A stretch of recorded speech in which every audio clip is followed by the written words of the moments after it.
ভাই দেন তো ফ্যানটা ঠিক করা যাবে নাকি? ভাই ঠিক তো করা যাইবো, কিন্তু ফ্যানের তো কয়েল জ্বলে গেছে গা, 800-900 টাকার মতো খরচ হইব। কি কোন ভাই, 800-900 টাকা? ভাই আমি তো গরিব মানুষ, দয়া করে একটু কমে রাখা যায় না? কি কোন ভাই, আপনি গরিব মানুষ? আচ্ছা ঠিক আছে, আপনি বিকেল বেলা আইসেন, যা পারি কমায় টমায় রাখমুনি। ঠিক আছে ভাই, বিকালে দিলে ভালোই হবো। তাইলে আমি এখন যাই। ভাই আপনি যে ওর ফ্যানটা ঠিক করে দিতেছেন, ওই গিরের টাকা দিতে পারবো? কেন ভাই, ও টাকা দিতে পারবো না কে?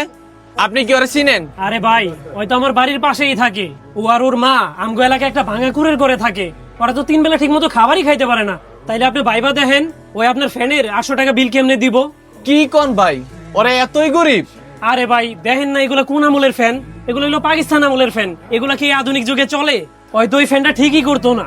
এখন ওর মায় অনেক অসুস্থ হতো, এই কারণে এই গরমে ওর মারে একটু শান্তি দেওয়ার জন্য ফ্যানটা ঠিক করতেছে। আর ওর বাপটা তো ছোটবেলায় মারা গেছে। কি কোন ভাই, ওর বাপ নাই? ওর অসুস্থ মারে আরাম দেওয়ার লেগা খায় না খায় ফ্যান ঠিক করতে দিয়ে গেছে?